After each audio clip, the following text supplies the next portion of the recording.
नमस्कार दोस्तों, आज की वीडियो लेक्चर में हम उत्तर प्रदेश लोक सेवा आयोग द्वारा आयोजित जीआईसी एलटी ग्रेड एग्जाम 2025 में सामान्य अध्ययन के अंतर्गत पूछे गए 30 क्वेश्चंस को डिस्कस करने वाले हैं। तो चलिए वीडियो स्टार्ट करते हैं। पहला क्वेश्चन है, जिस बौद्ध ग्रंथ में 16 यानी षोडश महाजनपदों के नामों का उल्लेख है उसका नाम है। Option A Anguttara Nikaya, option B Buddhacharita, option C Lalita Vistara, option D सुत्त निपात। इसका सही उत्तर होगा ए ऑप्शन अंगुत्तर निकाय। अंगुत्तर निकाय बौद्ध ग्रंथ में षोडश यानी 16 महाजनपदों के नामों का उल्लेख मिलता है। अगला प्रश्न है, निम्नलिखित में से कौन से 3 भारतीय राज्य बड़े राज्यों की श्रेणी में राज्य ऊर्जा और जलवायु सूचकांक राउंड फर्स्ट 2022 में शीर्ष स्थान पर रहे? ऑप्शंस हैं ए उत्तर प्रदेश, उत्तराखंड और पंजाब, बी उत्तर प्रदेश, आंध्र प्रदेश और गुजरात, सी गुजरात, केरल और पंजाब, डी मध्य प्रदेश, राजस्थान और हिमाचल प्रदेश। यहाँ पर सही विकल्प होगा सी गुजरात, केरल और पंजाब। गुजरात, केरल और पंजाब 3 भारतीय राज्य हैं जो बड़े राज्यों की श्रेणी में राज्य ऊर्जा और जलवायु सूचकांक राउंड फर्स्ट 2022 में शीर्ष स्थान पर रहे हैं। अगला प्रश्न है, निम्नलिखित में से कौन सा विश्व का व्यस्ततम समुद्री मार्ग है? ऑप्शंस हैं ए दक्षिणी अटलांटिक समुद्री मार्ग, बी दक्षिणी प्रशांत समुद्री मार्ग, सी उत्तरी प्रशांत समुद्री मार्ग, डी उत्तरी अटलांटिक समुद्री मार्ग। यहाँ पर सही विकल्प होगा डी ऑप्शन उत्तरी अटलांटिक समुद्री मार्ग। उत्तरी अटलांटिक समुद्री मार्ग विश्व का व्यस्ततम समुद्री मार्ग है। अगला प्रश्न है, निम्नलिखित पर विचार कीजिए तथा इन्हें सही कालानुक्रम में सबसे पहले से लेकर आखिरी तक व्यवस्थित कीजिए। भारत में प्रथम पंचवर्षीय योजना, भारत में जीएसटी की शुरुआत, भारत में सामाजिक बैंकिंग की शुरुआत, भारत में नाबार्ड की स्थापना। तो सबसे पहले भारत में प्रथम पंचवर्षीय योजना आई, उसके बाद भारत में सामाजिक बैंकिंग की शुरुआत हुई, उसके बाद भारत में नाबार्ड की स्थापना हुई और उसके बाद भारत में जीएसटी की शुरुआत हुई। इस प्रकार से यहाँ पर सही विकल्प होगा सी। चलिए अगला प्रश्न देखते हैं। यदि एक त्रिभुज की भुजाएं 3:4:5 के अनुपात में है तथा इसका परिमाप 36 सेंटीमीटर है तो इसका क्षेत्रफल होगा। तो यहाँ पर सही विकल्प होगा सी ऑप्शन 54 सेंटीमीटर स्क्वायर। इसका सॉल्यूशन हमने दे रखा है, आप इसे देख लीजिएगा। अगला प्रश्न देखते हैं, निम्नलिखित युग्मों में से कौन सा युग्म विषय संविधान का अनुच्छेद सही सुमेलित नहीं है? ऑप्शंस हैं ए राष्ट्रपति का निर्वाचन अनुच्छेद 53, बी भारत का राष्ट्रपति अनुच्छेद 52, सी राष्ट्रपति की पदावधि अनुच्छेद 56, डी राष्ट्रपति के पद के लिए शर्तें अनुच्छेद 59।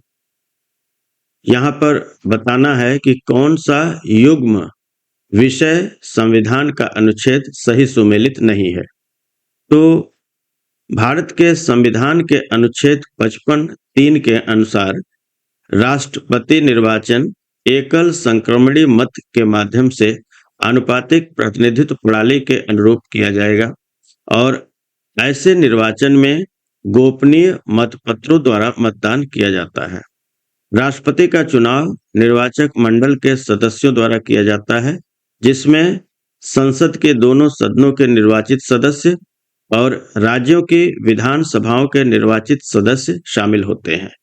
तो इस प्रकार से यहाँ पर ए ऑप्शन सही सुमेलित नहीं है। राष्ट्रपति का निर्वाचन अनुच्छेद 55(3) के तहत होता है, न कि अनुच्छेद 53 के तहत। चलिए अगला प्रश्न देखते हैं। कृषि एवं किसान कल्याण विभाग द्वारा जारी अंतिम अनुमानों के अनुसार 2023-24 में भारत का कुल खाद्यान्न उत्पादन कितना था?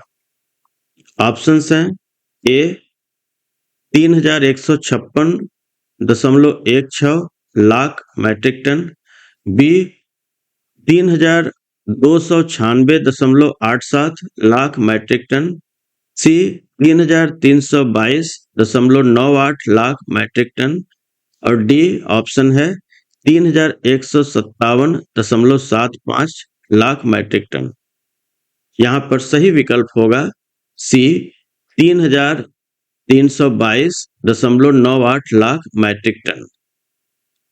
कृषि एवं किसान कल्याण विभाग द्वारा जारी अंतिम अनुमानों के अनुसार 2023-24 में भारत का कुल खाद्यान्न उत्पादन 3322.98 लाख मैट्रिक टन रहा। चलिए अगला प्रश्न देखते हैं। परिसीमन आयोग के संदर्भ में निम्नलिखित कथनों पर विचार कीजिए। पहला है, परिसीमन आयोग के आदेशों को किसी न्यायालय में चुनौती नहीं दी जा सकती है। दूसरा है, परिसीमन आयोग के आदेश जब लोकसभा अथवा राज्य विधानसभा के सम्मुख रखे जाते हैं तब उन आदेशों में कोई संशोधन नहीं किया जा सकता है। उपर्युक्त कथनों में से कौन सा से सही है या सही है? यहाँ पर दोनों कथन सही हैं, इसलिए विकल्प होगा ए 1 और 2 दोनों।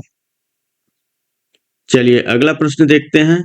निम्नलिखित में से किस पदार्थ के कणों के बीच आकर्षण बल अधिकतम होता है? ऑप्शन है ए मिट्टी का तेल केरोसिन ऑयल, बी बर्फ, सी ऑक्सीजन, डी जल। यहाँ पर सही विकल्प होगा बी ऑप्शन बर्फ। बर्फ में कणों के बीच आकर्षण बल अधिकतम होता है। अगला प्रश्न है, सूची 1 को सूची 2 से सुमेलित कीजिए तथा सूचियों के नीचे दिए गए कूट का प्रयोग कर सही उत्तर का चयन कीजिए। उत्तर प्रदेश बजट 2025-26 के संदर्भ में यह आंकड़ा दिया हुआ है। एक तरफ उत्तर प्रदेश बजट 2025-26 के बारे में है और सूची 2 में करोड़ रुपए में दिया है। तो यहाँ पर पीएम कुसुम योजना के तहत 509 करोड़ की धनराशि स्वीकृत हुई। माइक्रो सिंचाई योजना पर ड्रॉप मोर क्रॉप के अंतर्गत 720 करोड़ रुपए की धनराशि स्वीकृत हुई। राष्ट्रीय औद्योगिक या बागवानी मिशन योजना के तहत 650 करोड़ रुपए की धनराशि स्वीकृत हुई और उत्तर प्रदेश खाद्य प्रसंस्करण औद्योगिक नीति 2022 के तहत इसके लिए 300 करोड़ रुपए की धनराशि स्वीकृत की गई। इस प्रकार से यहाँ पर सही विकल्प होगा सी ऑप्शन। चलिए अगला प्रश्न देखते हैं। निम्नलिखित में से कौन सा जिम कॉर्बेट राष्ट्रीय उद्यान उत्तराखंड के बारे में सत्य नहीं है?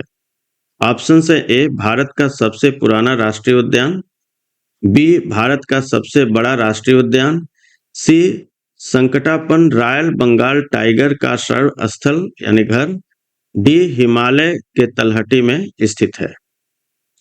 यहाँ पर जिम कॉर्बेट राष्ट्रीय उद्यान उत्तराखंड के बारे में असत्य कथन को बताना है, तो यहाँ पर बी कथन सही नहीं है। भारत का सबसे बड़ा राष्ट्रीय उद्यान, यह कथन उत्तराखंड स्थित जिम कॉर्बेट राष्ट्रीय उद्यान के बारे में सत्य नहीं है। अगला प्रश्न देखते हैं। कौन सा भारतीय शहर 2030 कॉमनवेल्थ गेम्स की मेजबानी करेगा? 2030 में कॉमनवेल्थ गेम्स की मेजबानी कौन सा शहर भारतीय शहर करेगा? ऑप्शन हैं ए नई दिल्ली, बी मुंबई, सी अहमदाबाद और डी भोपाल। तो यहाँ पर सही विकल्प होगा सी ऑप्शन, क्योंकि 2030 कॉमनवेल्थ गेम्स की मेजबानी अहमदाबाद करेगा, इसलिए सही विकल्प होगा यहाँ पर सी। अगला प्रश्न देखते हैं, निम्नलिखित घटनाओं पर विचार कीजिए तथा इन्हें सही कालानुक्रम में सबसे पहले से लेकर आखिरी गतिविधि तक व्यवस्थित कीजिए। पहला है A.K. गोपालन बनाम मद्रास राज्यवाद। दूसरा है सतवंत सिंह साहनी बनाम असिस्टेंट पासपोर्ट ऑफिसर नई दिल्ली वाद। तीसरा है मेनका गांधी बनाम भारत संघवाद। चौथा है हुसैन आरा खातून बनाम बिहार राज्यवाद। तो यहाँ पर सही विकल्प होगा D option. D option will be correct here. चलिए अगला प्रश्न देखते हैं, निम्नलिखित युग्मों में से कौन सा युग्म ग्रंथ विषय सही सुमेलित है? यहाँ पर सही सुमेलित बताना है। तो पहला है त्रिपिटक जैन धर्म, दूसरा अंगुत्तर निकाय जैन धर्म, तीसरा मिलिंद पंड बौद्ध धर्म, चौथा है भगवती सूत्र जैन धर्म। यहाँ पर तीसरा और चौथा दोनों मिलिंद पंड बौद्ध धर्म और भगवती सूत्र जैन धर्म, ये युग्म सही सुमेलित हैं और पहला और दूसरा सही सुमेलित नहीं है। इस प्रकार से सही विकल्प होगा बी, थर्ड और फोर्थ दोनों। चलिए नेक्स्ट क्वेश्चन देखते हैं, निम्नलिखित में से किस संशोधन अधिनियम के द्वारा मतदान की न्यूनतम आयु को कम किया गया? ऑप्शन है ए 61वां संविधान संशोधन अधिनियम, बी 86वां संविधान संशोधन अधिनियम, सी 79वां संविधान संशोधन अधिनियम, डी 66वां संविधान संशोधन अधिनियम। यहाँ पर सही विकल्प होगा ए 61वां संविधान संशोधन अधिनियम। 61वें संविधान संशोधन अधिनियम के द्वारा मतदान की न्यूनतम आयु को कम किया गया। अगला प्रश्न देखते हैं, निम्नलिखित में से कौन सा शहरी क्षेत्रों में बेरोजगारी का प्रकार नहीं है? पहला है औद्योगिक बेरोजगारी, दूसरा मौसमी बेरोजगारी, तीसरा शिक्षित बेरोजगारी, चौथा उपर्युक्त में से कोई नहीं। यहाँ पर सही विकल्प होगा बी ऑप्शन, मौसमी बेरोजगारी। मौसमी बेरोजगारी शहरी क्षेत्रों में बेरोजगारी का प्रकार नहीं है और औद्योगिक बेरोजगारी, शिक्षित बेरोजगारी, ये शहरी क्षेत्रों में बेरोजगारी के प्रकार हैं। चलिए अगला प्रश्न देखते हैं, सुलह एक कुल की नीति किसने चलाई थी? ऑप्शन हैं ए अकबर, बी जहांगीर, सी बाबर, डी अलाउद्दीन खिलजी। सुलह एक कुल की नीति अकबर के द्वारा चलाई गई थी, इसलिए यहाँ पर सही विकल्प होगा ए अकबर। नेक्स्ट क्वेश्चन देखते हैं, नीचे दो कथन दिए गए हैं जिनमें एक को अभिकथन ए तथा दूसरे को कारण आर के रूप में अंकित किया गया है। अभिकथन ए, दलहनी पौधों की गांठों में उपस्थित लेग हीमोग्लोबिन जैविक नाइट्रोजन स्थिरीकरण में महत्वपूर्ण भूमिका निभाता है। कारण आर है, यह नाइट्रोजन N2 स्थिरीकरण करने वाले एंजाइम नाइट्रोजिनेस को ऑक्सीजन से बचाता है। यहाँ पर सही विकल्प होगा ए ऑप्शन। ए और आर दोनों सत्य हैं और आर ए की सही व्याख्या करता है। चलिए अगला प्रश्न देखते हैं, निम्नलिखित युग्मों में से कौन सा युग्म सही सुमेलित नहीं है? यहाँ पर डी ऑप्शन सही होगा। डी ऑप्शन सही सुमेलित नहीं है।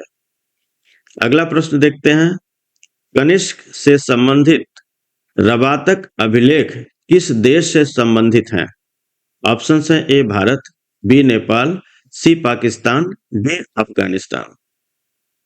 यहाँ पर सही विकल्प होगा डी, कनिष्क से संबंधित रबातक अभिलेख अफगानिस्तान से संबंधित नहीं है। अगला प्रश्न देखते हैं, निम्नलिखित युग्मों में से कौन सा युग्म धातु अथवा खनिज सही सुमेलित नहीं है। ऑप्शंस हैं ए कीमती धातु चांदी, बी लौह मिश्र धातु निकेल, सी आधार धातु कोबाल्ट, डी अधात्विक खनिज हीरा। यहाँ पर सही सुमेलित नहीं है ये बताना है, तो यहाँ पर सी युग्म विकल्प सी यहाँ पर सही सुमेलित नहीं है। चलिए अगला प्रश्न देखते हैं। दो बेलनों की त्रिज्याओं में 2:3 का अनुपात है और उनकी ऊंचाइयों में 5:3 का अनुपात है। उनके वक्र पृष्ठों में क्या अनुपात होगा? ऑप्शन है ए 7:9, बी 9:10, सी 10:9, डी 20:27। यहाँ पर सही विकल्प होगा सी 10:9। इसका सॉल्यूशन मैंने दे रखा है, इसे आप देख लीजिएगा। चलिए अगला प्रश्न देखते हैं। नीचे दो कथन दिए गए हैं जिनमें एक को अभिकथन ए तथा दूसरे को कारण आर के रूप में अंकित किया गया है। अभिकथन ए चक्रवाती स्थितियां शीत ऋतु में तब बनती हैं जब वायुमंडलीय दाब उच्च होता है और वायु ताप निम्न होता है। इसका कारण दिया हुआ है आर। उत्तर भारत में शीतकालीन वर्षा से निम्न ताप वाली प्रति चक्रवाती स्थितियां पैदा होती हैं। नीचे दिए गए विकल्पों का उपयोग करके सही उत्तर का चयन कीजिए। यहाँ पर सही विकल्प होगा सी, ए सत्य है परंतु आर असत्य है। नेक्स्ट क्वेश्चन देखते हैं। तनाकंद का सामान्य उदाहरण है।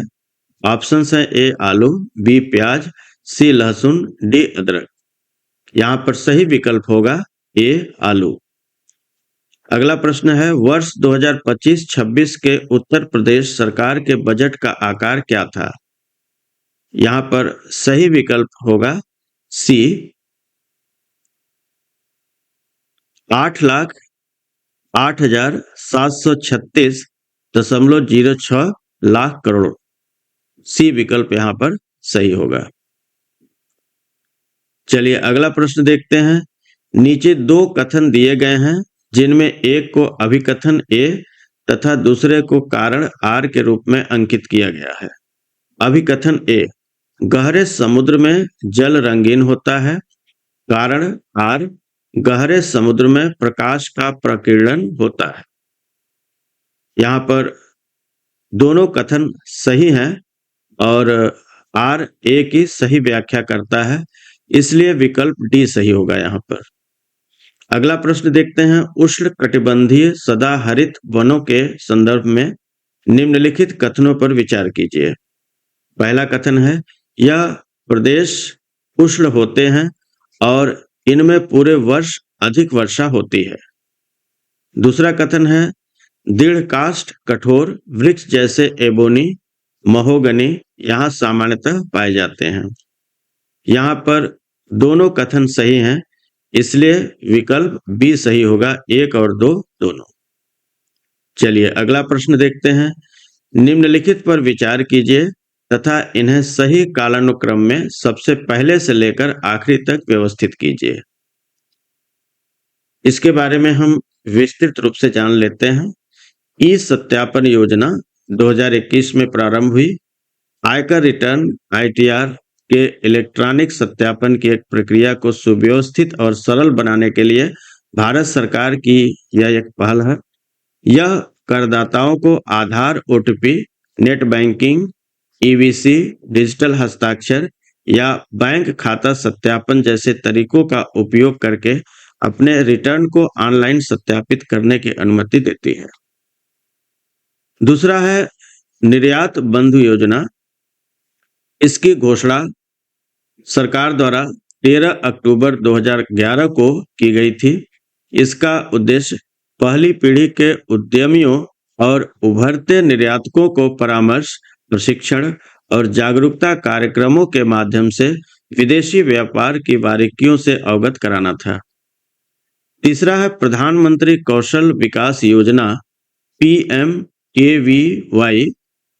जुलाई 2015 में शुरू किया गया भारत सरकार की एक प्रमुख योजना है जिसे युवाओं को उद्योग, प्रासंगिक कौशल प्रशिक्षण देकर रोजगार योग्य बनाने के लिए शुरू किया गया है, जिसमें निःशुल्क प्रशिक्षण, कौशल प्रमाणन और पूर्व शिक्षा की मान्यता आरपीएल जैसी सुविधाएं शामिल हैं, ताकि वे बेहतर आजीविका प्राप्त कर सकें।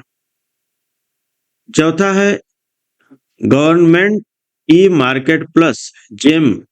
इसकी शुरुआत 9 अगस्त 2016 को भारत सरकार के वाणिज्य एवं उद्योग मंत्रालय द्वारा की गई थी, जिसका उद्देश्य सरकारी विभागों के लिए वस्तुओं और सेवाओं की खरीद में पारदर्शिता, दक्षता और समावेशिता लाना था।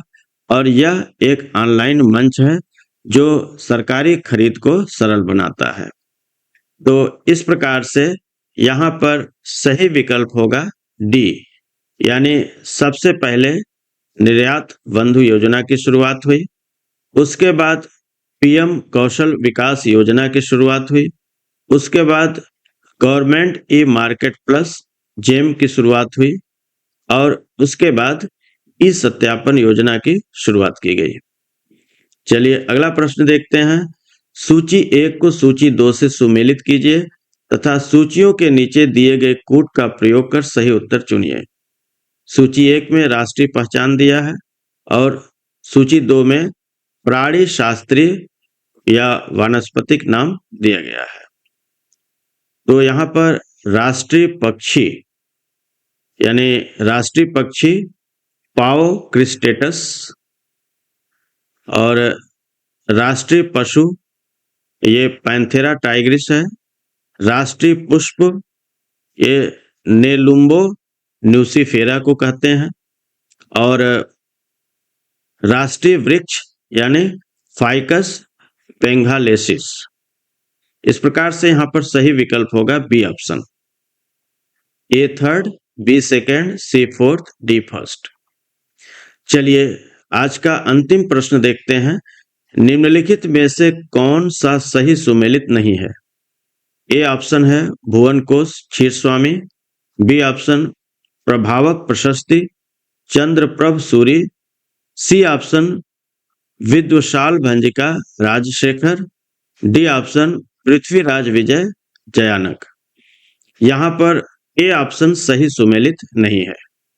तो मित्रों आज की वीडियो में बस इतना ही। मिलते हैं एक नए वीडियो के साथ, तब तक के लिए नमस्कार।